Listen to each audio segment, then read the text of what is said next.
नमस्कार बंधुरा M S कुकिंगे आपनादेर सबाइके स्वागत। आज आमी बानाबो एकदम मायेर हातेर एकटा स्पेशालिटी निये चले एसेछि। एकदम बांगाली स्टाइले आलू पेঁয়াজ डिम दिए चाउमिन रान्नार रेसिपि निये चले एसेछि आपनादेर जोन्नो। आमी जानी देशे विदेशे যত रकम নুডলস রান্নার পদ্ধতি আমরা শিখি না কেন মায়ের হাতের এই চাউমিনের স্বাদটা অসাধারণ, সে ব্যাপারে আপনারা আমার সঙ্গে একমত। তো আমি এখানে একটা পাত্র নিয়েছি, তার মধ্যে আমি কিছুটা পরিমাণ জল নিয়েছি, নিয়ে আমি একটু নুন দিয়েছি আর দিয়েছি একটুখানি রিফাইন অয়েল।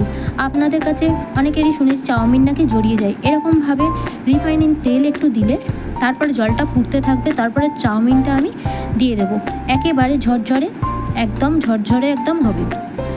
তো আমি চাউমিনটা দিয়ে দিয়েছি। চাউমিনটা দেখুন সিদ্ধও হয়ে এসেছে। এবার আমি এটাকে জল ঝরিয়ে নেব।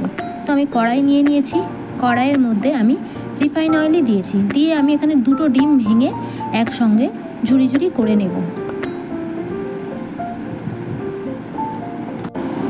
নেড়ে নেড়ে একেবারে ঝুড়ি ঝুড়ি করে নেব। দিয়ে দেব স্বাদ মতো একটুখানি নুন, দিয়ে আমি একেবারে ঝুড়ি ঝুড়ি করে এখানে নামিয়ে ফেলবো।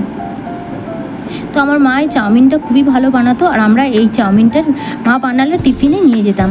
তো আমি এখানে কেটে নিয়েছি ঘরোয়া কিছু সবজি, ক্যাপসিকাম, গাজর আর আলু। এখানে আমি ক্যাপসিকাম, গাজর আর আলুটা মিডিয়াম ফ্লেমের মধ্যে রেখে একটু লবণ দিয়ে ভালো করে নাড়বো আর ঢাকা দেবো আর নাড়বো। এখানে আরেকটু আমি তেল অ্যাড করেছি। তো আমি মিডিয়ামের মধ্যে গ্যাসটা রেখে আমি নাড়াচাড়া করব ঢেকে ঢেকে, যাতে ভাজাটা খুব সুন্দর আর দেখতেটাও খুব সুন্দর হয়। এরকমভাবে আমি নিয়েছি ভালো করে ভেজে ভেজে।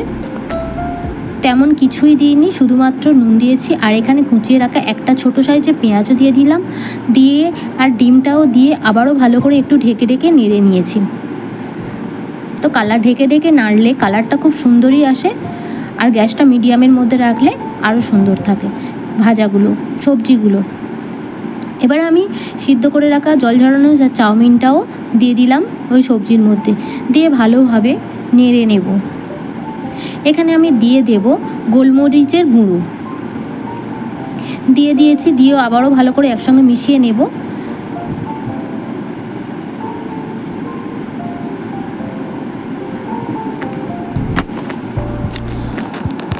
আপনারা সকলেই পরিচিত এই রেসিপির সাথে, তবে জানা না থাকলে অবশ্যই বানাতে পারেন। আর এই রেসিপি আপনাদের কেমন লাগলো জানাতে একদম ভুলবেন না।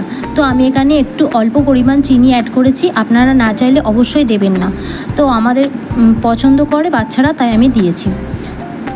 তো একেবারে রেডি হয়ে গেছে চাউমিনের রেসিপিটা। আর আপনারা কে কোথা থেকে দেখছেন অবশ্যই আমাকে কমেন্ট করে জানাবেন, আর রেসিপিটি কেমন লাগলো একেবারে জানাতে ভুলবেন না। তো আমার একেবারে রেডি হয়ে গেছে। এবার আমি বাচ্চাদের স্কুলের টিফিন বক্সের মধ্যে আমি এটাকে ভরে দেব। তো খেতেও দুর্দান্ত হয়েছিল, আর একেবারে টিফিন বক্সে সমস্ত চাউমিন শেষ করেই এসেছিল। তো আমার দুটো বাচ্চার জন্য রেডি হয়ে গেছে।